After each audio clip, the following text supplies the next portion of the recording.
رحمت کی نظر رکھنا، شاہ تار پر ہر آن رحمت کی نظر رکھنا، کرے دن رات یہ سنت کی خدمت یا رسول اللہ۔ الحمدللہ رب العالمین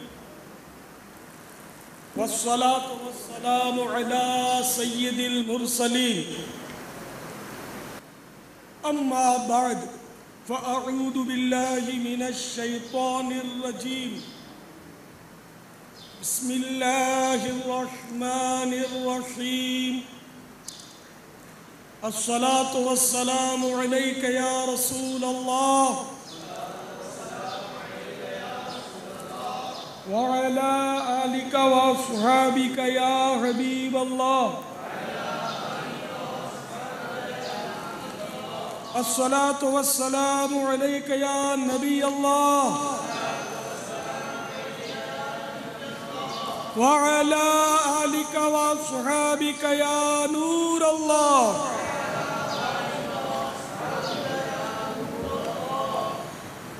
نویت سنت الاعتکاف۔ اللہ کے پیارے محبوب دانہ غیوب منزہ عن العیوب عز و جل و صلی اللہ تعالی علیہ وآلہ وسلم کا فرمان رحمت نشان ہے، جس نے مجھ پر ایک بار درود پاک پڑھا، اللہ تبارک و تعالی اس پر 10 رحمتیں بھیجتا ہے۔ صلو علی الحبیب صلی اللہ تعالی علی محمد۔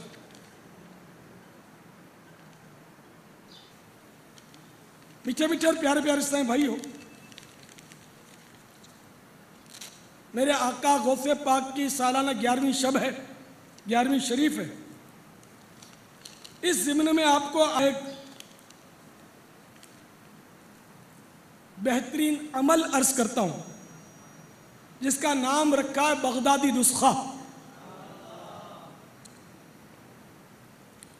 ہو سکے تو اس کو لکھ لیجئے۔ اس بغدادی نسخے کی اہمیت بتاتا چلوں، تاکہ پھر لکھنے کے لیے آپ کا قلم جلدی حرکت میں آئے گا اور پیٹ بھی انشاءاللہ جیب سے نکل ہی آئے گا۔ یہی بغدادی نسخہ کورنگی کے 11ویں شریف کے اجتماع ذکر و نعت میں بیان کیا گیا تھا۔ تو ایک اسلامی بھائی نے ٹیلی فون پر بتایا کہ جس وقت بیان ختم ہو چکا اور بیعت کروائی جا رہی تھی، تو یکایک میری آنکھیں جو تھیں وہ بند ہو گئیں، دل کی آنکھیں کھل گئیں، اور میری قسمت پر جتنا ناز کروں کم کم اور کم ہے کہ جس بڑے پیر صاحب کی 11ویں شریف منانے کے لیے ہم جمع ہوئے تھے، وہی پیروں کے پیر، پیر دستگیر، روشن ضمیر، قطب ربانی، محبوب سبحانی، پیر لاسانی، پیر پیراں، میر میراں، الشیخ ابو محمد عبد القادر جیلانی قدس سرہ النورانی کا جلوہ میری نگاہوں کے سامنے تھا۔ میرے غوث پاک نے چادر پھیلائی ہوئی تھی، تو میں نے غوث پاک کی چادر پکڑ لی۔ میری نگاہیں تو غوث پاک کے جلووں میں گم تھی۔ اطراف میں بہت سارے لوگ موجود تھے جو مجھے محسوس تو ہو رہے تھے لیکن دکھ نہیں رہے تھے، اور میرے ساتھ بہت سارے لوگوں نے چادر پکڑی ہوئی تھی، اور مجھے بھی اس طرح یعنی کہ کچھ محسوس ہو رہا تھا، دھکے لگ رہے تھے، مگر نظر کچھ نہیں آ رہا تھا۔ نظر بس وہی آ رہے تھے کہ جن کے لیے بس جن پر میری نظر قربان، میرے غوث میرے سامنے تھے۔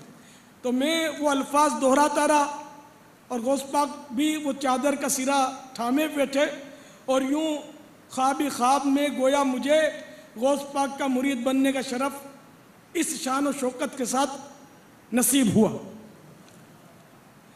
جب بیعت کا سلسلہ ختم ہوا تو میں نے ہمت کی اور مرشد پاک شہنشاہ بغداد سرکار غوث اعظم رضی اللہ تعالیٰ عنہ کی بارگاہ میں التجا کی، مرشدی میرے بچوں کی امی امید سے ہیں، تکلیف بہت ہے، کچھ کرم فرما دیجئے۔ تو میرے مرشد غوث پاک رضی اللہ تعالیٰ عنہ کے لبہائے مبارکہ کو جنبش ہوئی، رحمت کے بغدادی پھول جھڑنے لگے، الفاظ کچھ یوں ترتیب پائے کہ ابھی ابھی جو بغدادی نسخہ بیان کیا گیا ہے اس نسخے پر تم بھی عمل کر لو۔ عرض کی یا سیدی ابھی رات ختم ہو رہی ہے، میرے مرشد میں قربان جاؤں، گھر دور ہے، میں گھر تک پہنچوں کیسے اور راتوں رات یہ نسخہ اس پر عمل کرنا ہے تو میں اس پر کیسے عمل کروں؟ تو مرشدی کا دریا رحمت جوش پر آیا اور ارشاد فرمایا کہ تمہارے لیے دن کے وقت بھی اس نسخہ استعمال کرنے کی اجازت ہے۔ مزید میرے مرشد غوث اعظم رضی اللہ تعالیٰ عنہ نے یہ بھی فرمایا کہ یہ نسخہ استعمال کر لو اور سنو، تمہارے یہاں 2 جڑواں لڑکوں کی پیدائش ہوگی، مدنی منوں کی 2 جڑواں بچے پیدا ہوں گے، ایک کا نام، دونوں کے نام بھی ارشاد فرما دیے، ایک کا نام حسان رکھنا، دوسرے کا نام مشتاق رکھنا۔ خیر میں دن کو پہنچا اور بغدادی نسخے پر عمل کیا، یقین مانے میرے بچوں کی امی کی تکلیف جاتی رہی، اور ہاں میں نے غوث پاک کی بارگاہ میں یہ بھی عرض کر دیا تھا کہ ڈاکٹروں نے مجھے ڈرایا ہوا ہے اور ڈاکٹروں نے کہا ہے کہ آپریشن سے ڈیلیوری ہوگی، زچگی میں آپریشن ہوگا۔ تو میرے مرشد نے فرما دیا کہ بغدادی نسخے پر عمل کرو، تمہارا کام بن جائے گا۔ چنانچہ میں نے کھلا دیے وہ نسخہ، بغدادی نسخہ پیش کر دیا، الحمدللہ تکلیف بھی دور ہو گئی اور بالکل آسانی کے ساتھ بغیر کسی آپریشن کے 2 چاند جیسے بغدادی منع اللہ نے ہمیں عطا کر دیے، اور غوث پاک کے ارشاد کے مطابق میں نے ایک کا نام حسان رکھا، ایک کا نام مشتاق رکھا۔ اب غالباً آپ کو یوں ہوگا کہ یہ نسخہ جلدی مل جائے تو اچھا ہے، چلیے انتظار کی گھڑیاں ختم ہو رہی ہیں، لکھیے کہ سارا سال انشاءاللہ آفتوں مصیبتوں سے محفوظ رہنے کا یہ بغدادی نسخہ ہے۔ تو جو کوئی سالانہ 11ویں رات 11 کھجوریں لے اور 11 کھجوروں پر میرے 11ویں والے پیر صاحب شہنشاہ بغداد کے 11 نام پڑھ کر اس پر دم کر لے اور راتوں رات کھا لے تو انشاءاللہ سارا سال آفتوں مصیبتوں اور بلاؤں سے محفوظ رہے گا انشاءاللہ عز و جل۔ چلیے سرکار بغداد شہنشاہ غوث پاک کے 11 نام بھی لکھ لیجئے۔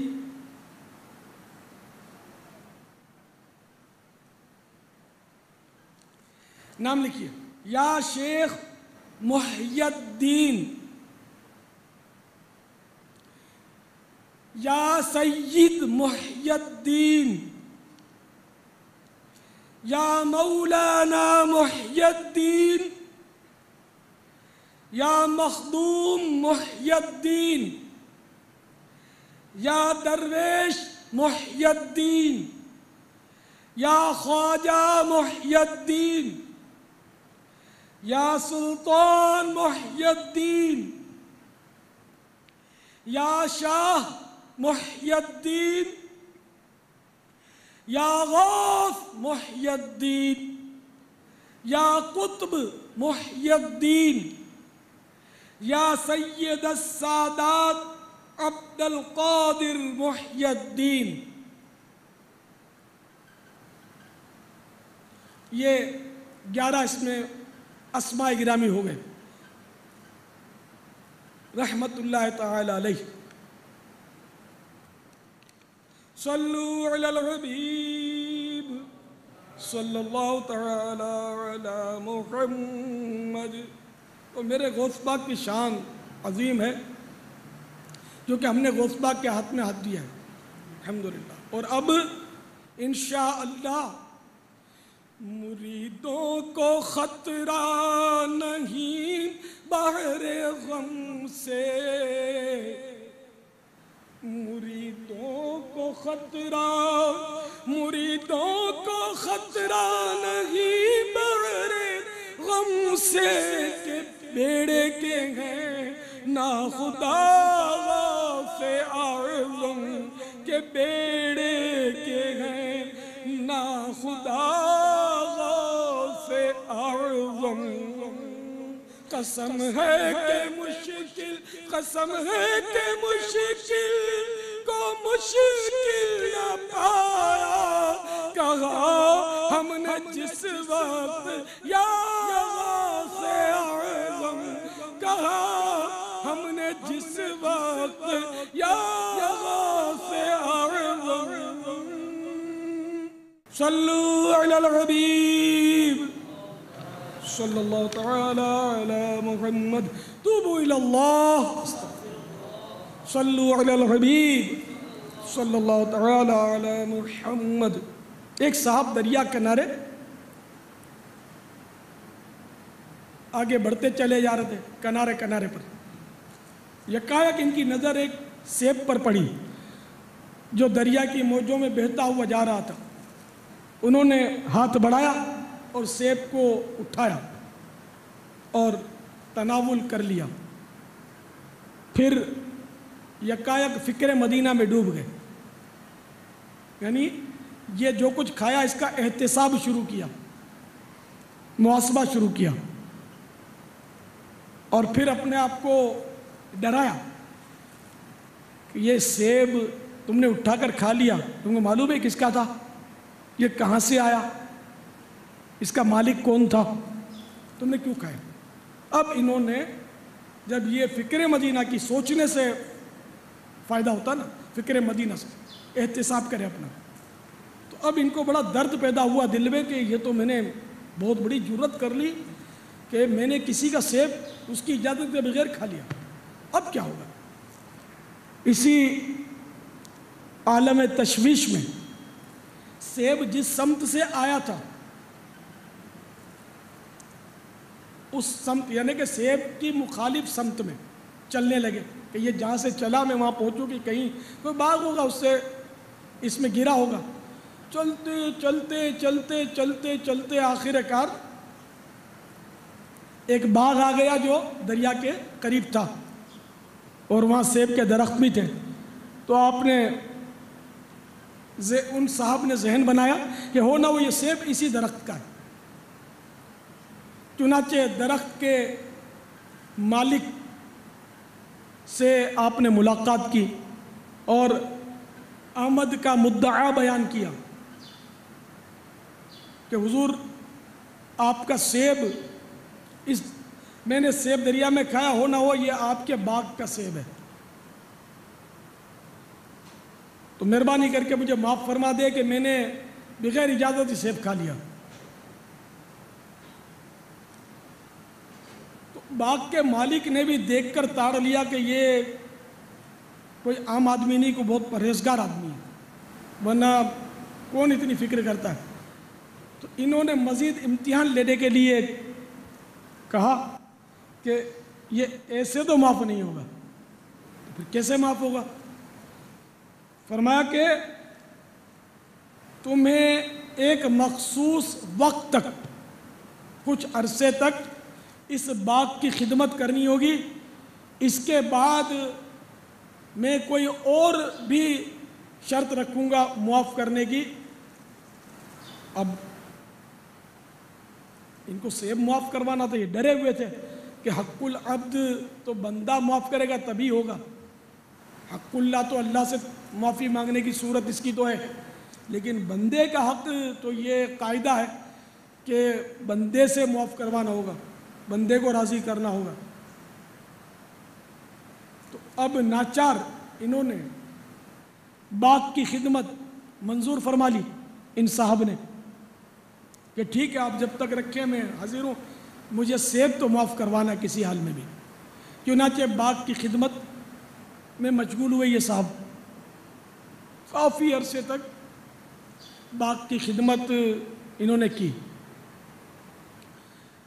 باغ کے مالک نے ایک روز کہا کہ بھائی آپ نے بہت عرصے تک باغ کی خدمت کی، ماشاءاللہ آپ کی استقامت مرحبا، ایک شرط تو چلیے آپ کی پوری ہو گئی، دوسری شرط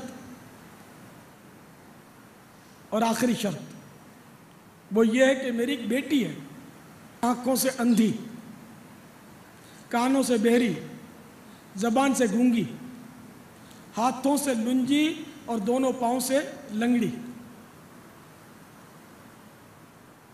اس سے تمہیں شادی کرنی ہوگی، جبھی یہ سیب تمہیں معاف ہوگا۔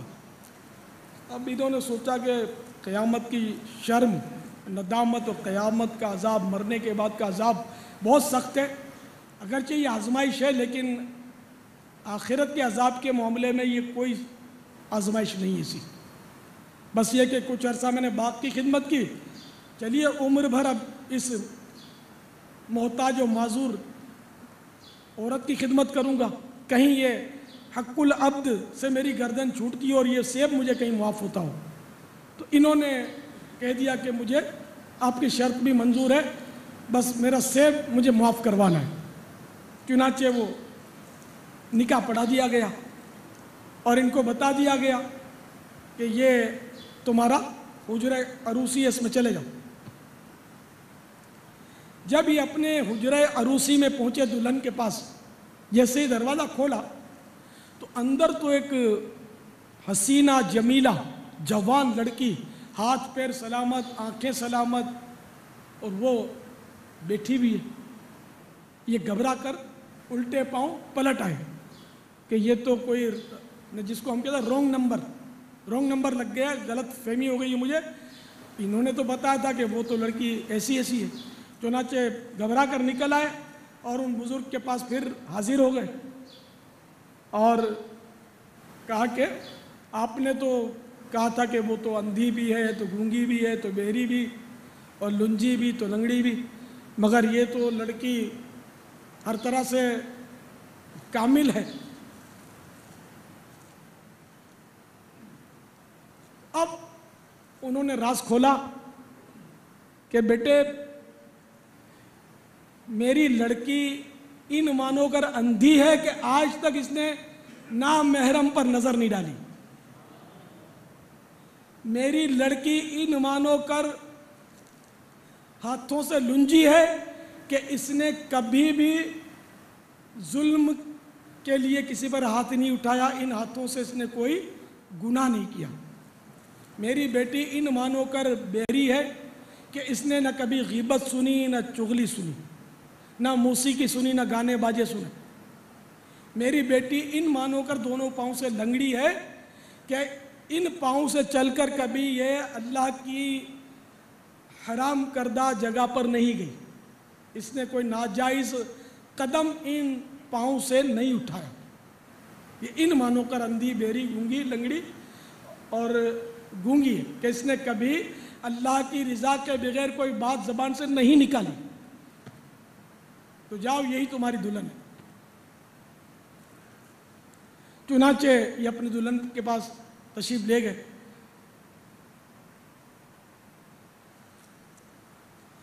اور رمضان کی چاند رات کو ان کی ہاں ایک بچہ پیدا ہوا۔ آپ جانتے ہیں کہ یہ کون لوگ تھے، تو آپ سنیے، یہ جو بچہ پیدا ہوا یہ میرے مرشد پاک غوث اعظم تھے رضی اللہ، اور وہ سیب معاف کروانے کے لیے جو چلے تھے، یہ ان کے والد حضرت سیدنا موسیٰ جنگی دوست رحمت اللہ تعالی علیہ جو زبردست اولیاء کرام میں سے تھے، اور یہ جنہوں نے جو باغ کے مالک تھے اور یہ کڑی شرطیں رکھی اور ان کو پہچانا تھا کہ ولی را ولی میں شناست، کہ ولی ولی کو پہچانتا ہے، انہوں نے پہچان لیا تھا کہ آنے والا کوئی معمولی شخص نہیں ہے۔ تو یہ میرے مرشد غوث پاک کے نانا جان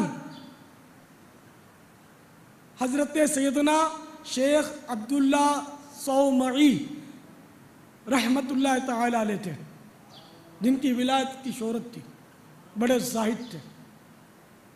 اور یہ خاتون جو ان کے عقد میں آئیں، نکاح میں آئیں، ان کا نام تھا ام الخیر فاطمہ۔ یہ میرے مرشد غوث پاک کی امی جان تھی۔ تو یہ سارا ولیوں کا گھرانہ تھا۔ تو میں نے آج اپنا موضوع یہی بنایا کہ میں خاندان غوث اعظم کے متعلق کچھ عرض کروں۔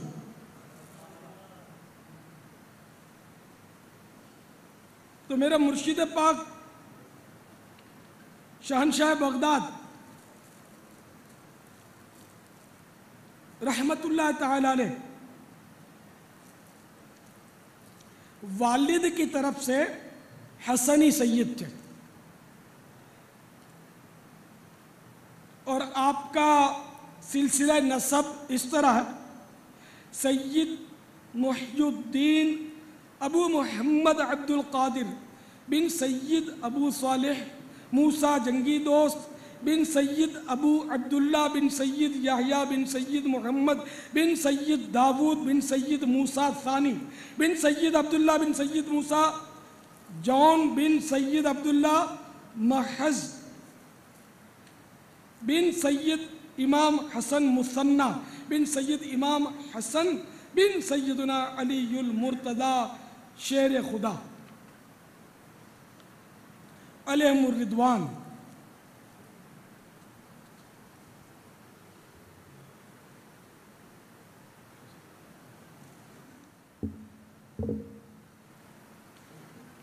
اور میرے غوث پاک رضی اللہ تعالیٰ عنہ اپنی والدہ ماجدہ کی نسبت سے حسینی سید ہیں۔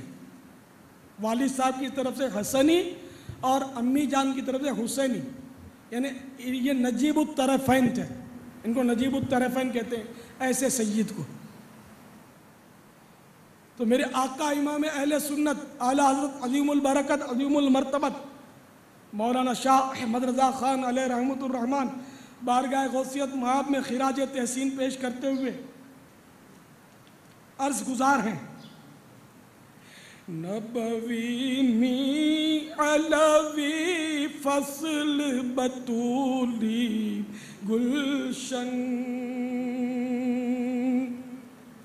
نبوی می علوی فصل بطولی گلشن،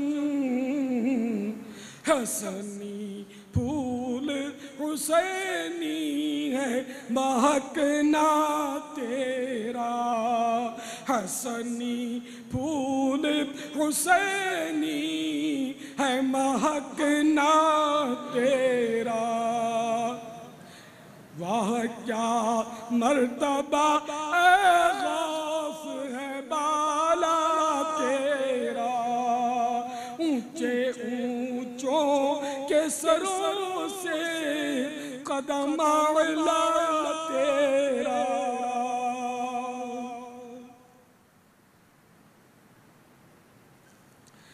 میرے غوث پاک شہنشاہ بغداد رحمت اللہ تعالی علیہ کا خاندان نیکوں کا، صالحین کا گھرانہ تھا۔ آپ کے نانا جان، دادا جان، والد ماجد، والدہ محترمہ، پھوپھی جان، بھائی اور صاحبزادگان سب کے سب متقی اور پرہیزگار تھے۔ اسی لیے آپ کے خاندان کو اشراف کا خاندان کہا جاتا ہے، شریف ترین خاندان تھا۔ آپ کے والد گرامی حضرت سیدنا موسیٰ جنگی دوست رحمت اللہ تعالی علیہ کا ابھی آپ نے تقویٰ ابتداً سنا کہ سیب معاف کرانے کے لیے کتنے جتن کیا آپ نے۔ ادھر ہمیں بھی نصیحت ہے کہ ہم لوگ نہ جانے روزانہ کتنے حقوق العباد پامال کرتے ہوں گے اور ہمیں احساس تک نہیں۔ خالی سیب کھانا ہی حق العبد کی تلفی نہیں ہے، بلکہ کسی طرح بھی بندے کا کوئی حق مارنا، اس کی چیز لے لینا، دبا لینا، چھین لینا، گالی دینا، اس کی غیبت کرنا، اس کی برائی کرنا، اس کو ڈیگریڈ کرنا، اس کو جھاڑنا، اس کو لتاڑنا بلا اجازت شرعی، اس کو بلا اجازت شرعی آنکھوں سے اس طرح گھورنا کہ اس کو ایذا ہو، یہ بھی حق تلفی ہے بندے کی اور ناجائز ہے۔ حدیث پاک میں کہ جس نے کسی مسلمان کو ایذا دی اس نے مجھے ایذا دی، اور جس نے مجھے ایذا دی اس نے اللہ کو ایذا دی۔ تو جو بھی بندوں کے حقوق تلف ہوئے وہ بندوں سے معاف کروانے ضروری ہیں۔ تو جو چوریاں کرتے ہیں، ڈکیتیاں مارتے ہیں، جیب کترتے ہیں، دہشت گردیاں کرتے ہیں، گولیاں برساتے ہیں، ان کو ڈر جانا چاہیے کہ ایسوں کی زندگیاں ویسے ہی مختصر ہوتی ہیں۔ میری زندگی کا تجربہ یہی ہے، میں نے بڑے بڑے ظالم اور جابر دیکھے، سنے تو دیکھے بھی ہیں، اور جوانیوں میں ان کو خاک و خون میں یہ لوگ تڑپے ہیں، مارے گئے، بری موت مارے گئے، کتوں کی موت مارے گئے کہہ سکتے ہیں اس کو۔ تو ظلم کا انجام برا ہے، بہت برا ہے، اس لیے باز آ جائیں، اللہ کے حضور گڑ کر توبہ کریں، اور جن جن کی حق تلفیاں کی، جن جن کو ستایا، جن کو مارا، جن کا چھینا ان کو لوٹانا ہوگا، یا کسی طرح بھی بہرحال ترکیب بنا کر ان سے معافی حاصل کرنی ہوگی، ورنہ آپ کی یہ اڑے اوئے ابے تبے یہ دادا گیری جب موت کا پہلا جھٹکا آئے گا نکل جائے گی، بلکہ جس دن شیر کا سوا شیر ٹکرا اس دن آپ کو آپ کا بھاؤ پتہ چل جائے گا۔ اللہ کرے کہ ہمیں اس کا خوف نصیب ہو جائے، آخرت کی سوچ نصیب ہو جائے، ورنہ خدا کی قسم عذاب برداشت نہیں ہو سکے گا۔ جہنم کا سب سے ہلکا عذاب اتنا سخت ہے، اتنا سخت ہے، اتنا سخت ہے کہ جس پر عذاب دیا جائے گا اس کو آگ کی جوتیاں پہنائی جائیں گی، ان آگ کی جوتیوں کی تپش سے اس کا دماغ اس طرح کھولتا ہوگا جس طرح پتیلی کھولتی ہے۔ یہ سب سے ہلکا عذاب ہے۔ آج معمولی درد سر ہو جائے، حالانکہ طرح طرح کی پین کلر دوائیں اور گولیاں میسر ہیں، ایک سے ایک ڈاکٹر موجود ہیں، مگر درد سر برداشت نہیں ہوتا۔ تو اگر کسی بدنصیب کو صرف آگ کی جوتیاں پہنا دی جائیں اور کوئی عذاب نہ ہو تو آپ اندازہ لگائیں کہ وہ کتنی تکلیف میں ہوگا۔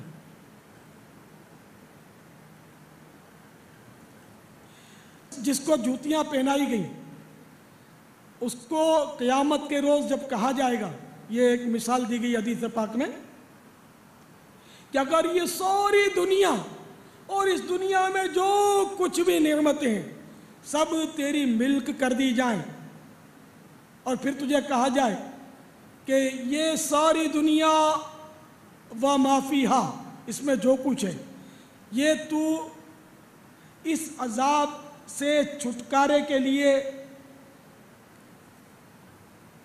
کفارے میں دے دے، فدیے میں دے دے، تو کیا تو دے دے گا؟ اس نے کہا بالکل میں دے دوں گا، کہیں یہ جوتیاں میرے پاؤں سے نکلتی ہوں تو۔ یہ ایک بخاری شریف کی حدیث کا میں نے خلاصہ آپ کو پیش کیا ہے۔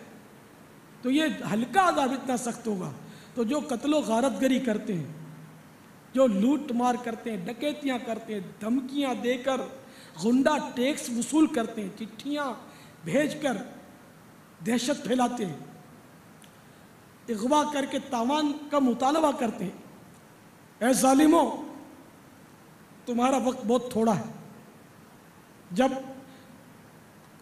قہر کا کوڑا بلند ہوگا تمہاری ایک نہ سنی جائے گی، کر لے توبہ رب کی رحمت ہے بڑی، قبر میں ورنہ صدا ہوگی کڑی۔ اللہ تبارک و تعالی ہم سب کو حقوق العباد کے معاملے میں حساس بنا دے، اور حقوق العباد جو طلب ہوئے ہوں اللہ کرے کہ وہ دنیا ہی میں ادا کرنے کی سعادت مل جائے۔ ہم کوشش کریں کہ حقوق العباد معاف کروا لیں، پھر بھی یاد نہیں ہے کس کا دیا، کس کا لیا، کس کو دل دکھایا، اللہ سے معافی مانگیں جن جن کو ستایا ان کے لیے، اور اپنے لیے بخشش کی دعائیں مانگتے رہیں۔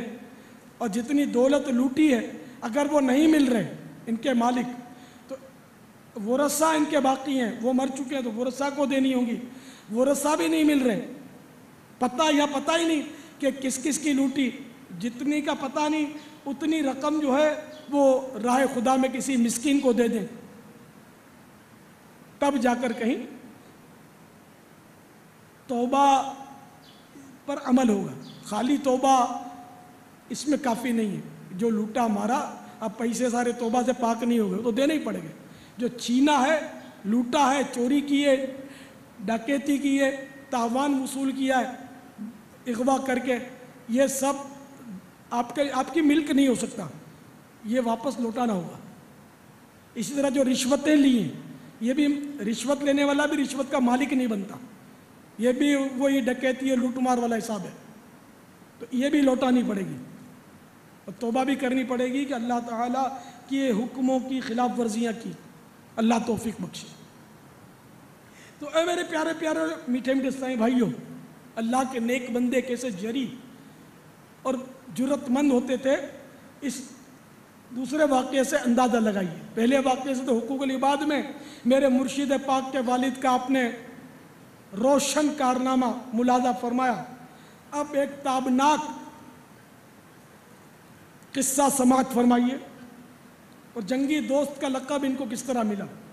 چنانچہ ایک دن میرے مرشد کے والد مرشد رحمہم اللہ جامع مسجد کو تشریف لیے جا رہے تھے۔ خلیفہ وقت کے چند ملازم شراب کے مٹکے سروں پر اٹھائے گزر رہے تھے، جب والد غوث اعظم علیہ رحمت اللہ الاکرم نے ان کی طرف دیکھا تو آپ کو جلال آ گیا، اور پر جلال انداز میں شراب کے مٹکوں کو توڑ دیا، شراب بہا دی۔ آپ کا رعب بہت تھا اور مشہور بزرگ تھے، اس لیے ملازم چپکے سے چلے گئے، مگر اب خلیفہ کے یہ ملازم تھے، انہوں نے خلیفہ کو سارا قصہ سنا دیا کہ یوں یوں ہمارے مٹکے شیخ موسیٰ نے توڑ دیے۔ تو خلیفہ نے حضرت سیدنا شیخ موسیٰ رحمت اللہ تعالی علیہ کو دربار میں بلا بھیجا،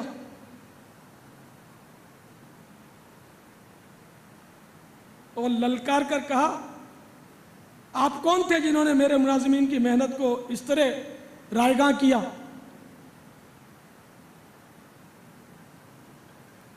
حضرت سیدنا موسیٰ رحمت اللہ تعالی علیہ نے فرمایا، میں محتسب ہوں، احتساب کرنے والا، پوچھ گچھ کرنے والا، میں محتسب ہوں اور میں نے اپنا فرض منصبی ادا کیا ہے۔ خلیفہ بولا، آپ کو کس نے محتسب بنا دیا؟ فرمایا، اس نے جس کے حکم سے آج تو تخت پر چڑھ کے بیٹھ گیا ہے۔ حضرت سیدنا موسیٰ رحمت اللہ تعالی علیہ کہ اس ارشاد کو سن کر خلیفہ پر رقت طاری ہو گئی، ایک دم خوف زدہ ہو گیا، اور زانو ادب تہ کر لیے، اور بڑی عاجزی کے ساتھ کہنے لگا، یا سیدی، امر بالمعروف و نہی عن المنکر، یعنی نیکی کا حکم دینا اور برائی سے منع کرنا، یہ تو سمجھ میں آتا ہے کہ آپ نیکی کا حکم کرتے، برائی سے منع کرتے، اس میں کیا راز ہے کہ آپ نے مٹکے ہی توڑ ڈالے؟ تو والد غوث اعظم رحمت اللہ علیہما نے ارشاد فرمایا تمہاری حالت پر شفقت کرتے ہوئے اور تمہیں دنیا اور آخرت کی ذلت سے بچانے کی خاطر میں نے ایسا کیا۔ خلیفہ پر آپ کی حکمت بھری انفرادی کوشش رنگ لائی، بہت متاثر ہوا اور عرض کی یا سیدی آپ میری طرف سے بھی محتسب کے عہدے پر مامور ہیں۔ تو میرے آقا میرے مرشد کے والد گرامی قدس سرہ السامی نے اپنے متوکلانہ انداز میں ارشاد فرمایا بھائی میں جب اللہ تعالیٰ کی طرف سے مامور ہو چکا تو پھر مجھے مخلوق کی طرف سے مامور ہونے کی کیا ضرورت پڑی ہے۔ اسی دن سے آپ کا جنگی دوست لقب مشہور ہوا۔ تو ایسے تھے میرے والد غوث اعظم رحمت اللہ تعالی علیہما۔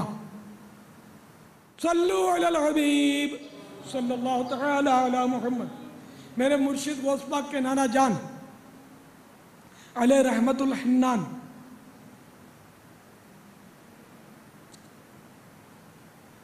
یہ مشائخ جیلان میں سے تھے۔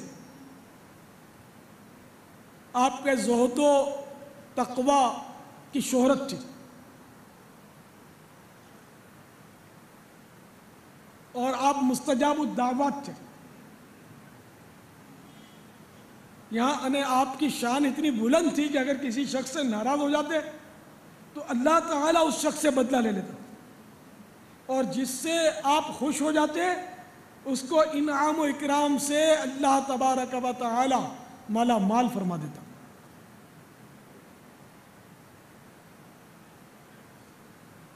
نحیف البدن اور ضعیف الجسم تھے، اس کے باوجود کثرت سے نوافل پڑھتے اور ذکر و اذکار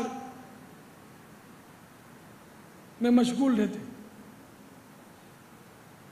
اللہ تبارک و تعالی نے آپ کو یہ بھی شرف بخشا تھا کہ اکثر امور کی پہلے سے ہی غیب کی خبر سنا دیا کرتے تھے کہ یہ ہونے والا ہے وہ ہونے والا ہے، اور جس طرح آپ فرماتے تھے وہ ہو جاتا تھا۔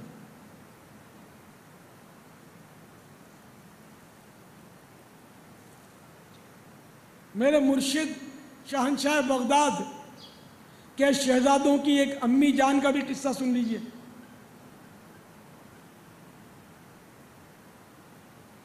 چنانچہ آپ کے شہزادہ گرامی سیدنا شیخ عبد الجبار علیہ رحمت اللہ الغفار اپنی والدہ ماجدہ کے متعلق بیان فرماتے ہیں کہ جب بھی والدہ محترمہ رحمت اللہ علیہا کسی اندھیرے مکان میں تشریف لے جاتی تو وہاں چراغ کی طرح روشنی ہو جاتی۔ ایک موقع پر میرے والد محترم سیدنا غوث اعظم علیہ رحمت اللہ الاکرم بھی وہاں تشریف لے آئے۔ جیسے ہی مرشد پاک کی نظر اس روشنی پر پڑی تو وہ روشنی بجھ گئی، غائب ہو گئی۔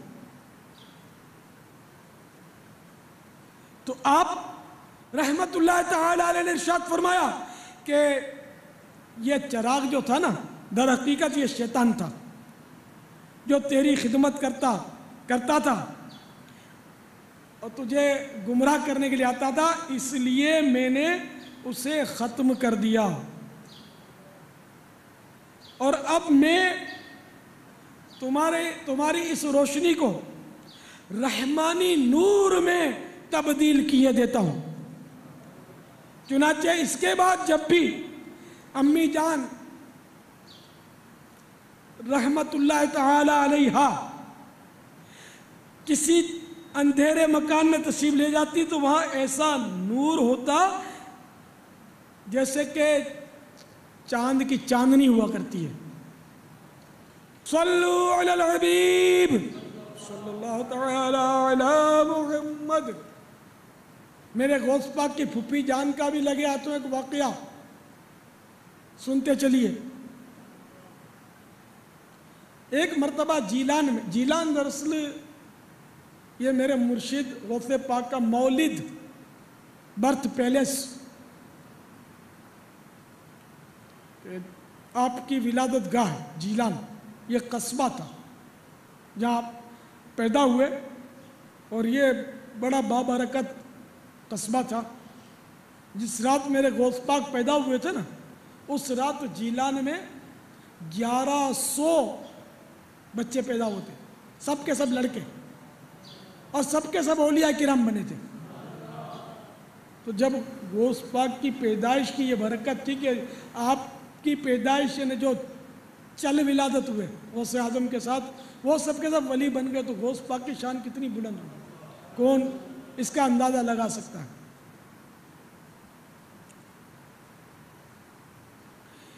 چنانچہ ایک دفعہ جیلان شریف میں قحط سالی ہو گئی، قحط پڑ گیا، لوگوں نے نماز استسقاء ادا کی، بارش کے لیے جو نماز پڑھی جاتی ہے اس کی شرائط کے ساتھ، اس کو نماز استسقاء کہتے ہیں۔ بڑی دعائیں مانگی مگر بارش نہ ہوئی، تو اب لوگ مل جل کر میرے مرشد شہنشاہ بغداد غوث اعظم دستگیر علیہ رحمت اللہ القدیر کی پھوپھی جان حضرت سیدہ ام عائشہ رحمت اللہ تعالی علیہا کے در دولت پر حاضر ہوئے اور عرض کی کہ بی بی صاحبہ اب آپ ہی کرم فرما دیجئے، دعا کر دیجئے کہ بارش ہو جائے۔ تو غوث پاک کی پھوپھی جان حضرت سیدہ ام عائشہ رحمت اللہ تعالی علیہ نے کیا کیا؟ ہائے ہائے، یہ نیک بندوں کے انداز بڑے نرالے ہوتے ہیں، اپنی عقل کام نہیں کرتی، کیا حکمتیں ہوتی ہیں پتہ نہیں ان کی۔ انہوں نے جھاڑو اٹھا لی، جھاڑو اٹھائی اور آنگن کو بہارنا شروع کر دیا، آنگن میں جھاڑو لگا دی اور پھر اپنے پروردگار کی بارگاہ میں عرض کی، یا اللہ جھاڑو میں نے دے دی ہے، اب چھڑکاؤ تو فرما دے۔ اتنا کہنا تھا کہ بادل گھر کے آ گئے، رم جھم برسات شروع ہوئی، یہاں تک کہ اس نے موسلا دھار بارش کا روپ دھارا اور ایسا سما پیدا ہوا جیسے مشک کا منہ کھول دیا گیا ہے، اور لوگ بھیگتے ہوئے وہاں سے اپنے گھروں کی طرف رخصت ہوئے، اور جیلان شریف جو تھا وہ باغ و بہار بن گیا، قحط سالی ختم ہو گئی۔ صلو علی الحبیب صلی اللہ تعالی علی محمد۔ تو میرے پیارے پیارے اور میٹھے میٹھے اسلامی بھائیوں، میرے مرشد پاک شہنشاہ بغداد حضور غوث اعظم رضی اللہ تعالیٰ عنہ کی شان بہت عظیم ہے، اور ہم خدا کی قسم بہت ہی خوش نصیب ہیں کہ ہمیں غوث اعظم رضی اللہ تعالیٰ عنہ کی عقیدت سے حصہ ملا۔ اور غوث پاک کی عقیدت کا انعام کیا یہ بھی بتا دوں، غوث پاک خود فرماتے ہیں کہ جو میرا عقیدت مند ہے وہ بھی میرا مرید ہے، میرا مرید مشرق میں ہو اور میں مغرب میں، اور اگر میرے مرید کی پردہ دری کی جا رہی ہوگی تو میں اس کی پردہ پوشی کرنے والا ہوں۔ جس طرح آسمان زمین پر سایہ کنا ہے، اسی طرح میرا دستے حمایت میرے مریدوں کے سروں پر ہے، بہجت اس سر کی ہے جو بہجت الاسرار میں ہے۔ بہجت الاسرار یہ اولیاء کرام کے حالات پر، خصوصاً غوث اعظم کی سیرت کا بھی اس میں تفصیلی بیان ہے، بلکہ یہی سمجھو ماخذ ہے دیگر کتب کا۔ غوث پاک کی شان میں جتنی بھی کتابیں لکھی گئی اس کتاب سے مدد کے بغیر ممکن نہیں ہے۔ صدیوں پرانی کتاب ہے، عربی کتاب ہے اور اردو میں بھی ترجمہ اس کا ملتا ہے۔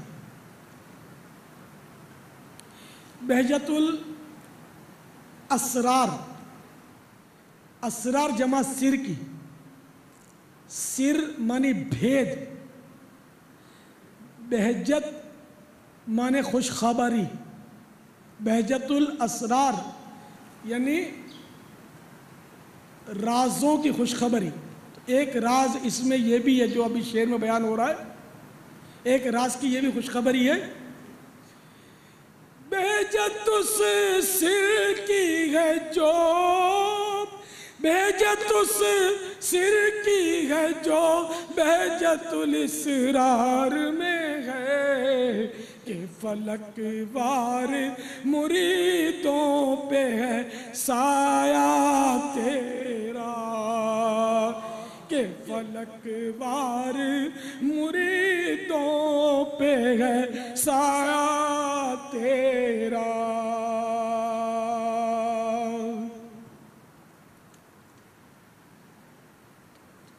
کیا دبے جس پہ حمایت کا پنجہ تیرا یا غوث، میں صدقے جاؤں یا غوث، کیا دبے جس پہ حمایت کا پنجہ تیرا، شعر کو خطرے میں لاتا نہیں کتا تیرا، شعر کو خطرے میں لاتا نہیں کتا تیرا۔ تو میرے آقا اعلی حضرت امام اہل سنت بارگاہ غوثیت مآب میں عرض کر رہے ہیں کہ یا غوث اعظم دستگیر، بد سہی چور سہی مجرم و ناکارہ سہی، بد سہی چور سہی مجرم و ناکارہ سہی، اے وہ کیسا ہی سہی ہے تو کریمہ تیرا، اے وہ کیسا ہی سہی ہے تو کریمہ تیرا۔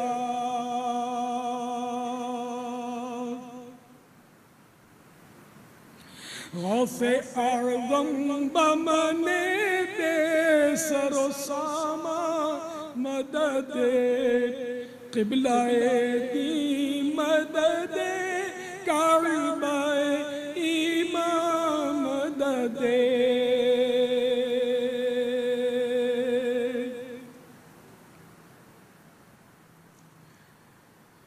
فخر آقا میرے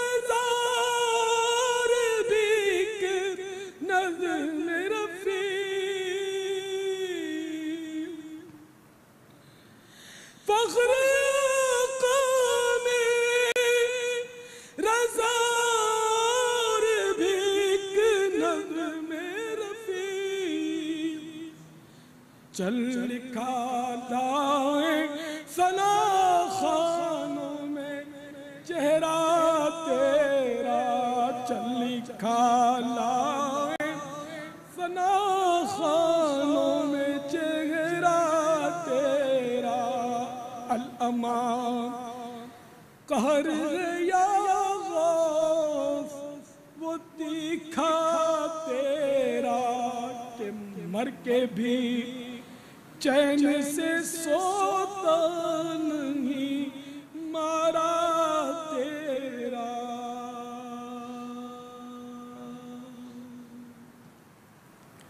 رضی اللہ تعالیٰ عنہ. صلو علی الحبیب صلی اللہ تعالیٰ علی محمد. غوث پاک کے دیوانوں، کہ میرے آقا غوث اعظم کے ایصال ثواب کے لیے مدنی حلیہ اپنا لیجیے. مدنی حلیہ میں کچھ واجب بھی ہے شامل، سنتیں بھی ہیں، مستحبات بھی ہیں. مدنی حلیہ میں جو واجب ہے وہ داڑھی ہے،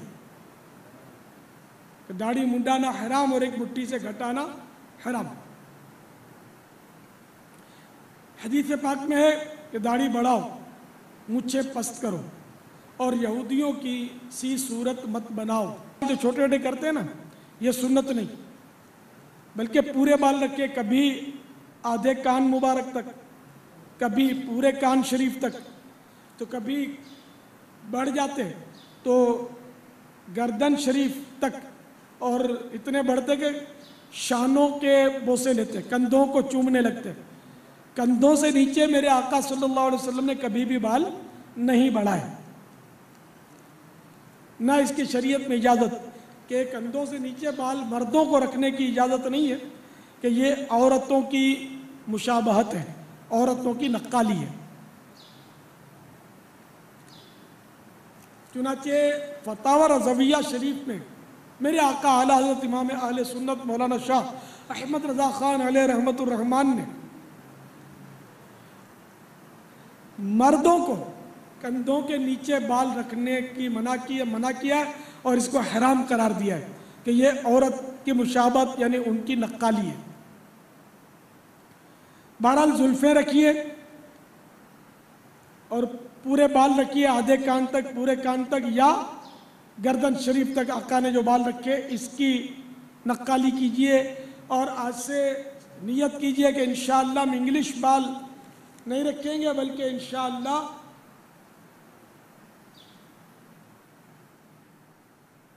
پورے بال رکھیں گے انشاءاللہ.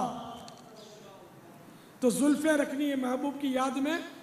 تو جو اسلامی بھائی آج سے نیت کرتے ہیں داڑھی سجانے کی، وہ بھی ہاتھ اٹھائیں کہ آج سے انشاءاللہ ایک مٹھی داڑھی سجائیں گے. اور زلفیں سجانے کی بھی نیت کیجئے. میرے آقا ننگے سر نہیں پھرا کرتے تھے، میرے آقا نے ٹوپی پر امامہ شریف کا تاج سجایا. تو سارے اسلامی بھائی نیت کریں کہ آج سے پورا دن امامہ شریف کا تاج سجائیں گے. ان کا دیوانہ امامہ اور زلف و ریش کے، ان کا دیوانہ امامہ اور زلف و ریش کے، مدنی حلیے میں نظر آتا ہے کتنا شاندار. دیکھو مدنی حلیے میں نظر آتا ہے کتنا شاندار. صلو علی الحبیب صلی اللہ تعالی علی محمد. اور ساتھ ہی سنت کے مطابق لباس کی بھی نیت کر لی جائے. دعوت اسلامی کا مدنی لباس تو سفید ہے، سفید کرتا، سفید پاجامہ یا شلوار. لیکن کرتا سنت کے مطابق سب لوگ نہیں پہن رہے. تو کرتے کی سنت کان کھول کر سن لیجئے کہ آدھی پنڈلی تک دراز ہو، آدھی پنڈلی تک لمبا. فتح رضویہ شریف میں بھی یہ سنت لکھا ہے، اور باہر شریعت 16ویں حصے میں بھی آدھی پنڈلی تک. تو آپ ذرا چیک کر لینا، جھک کر چیک کریں گے تو لمبا ہو جائے گا، جھک کر نہیں، سیدھے کھڑے ہو کر چیک کرنا.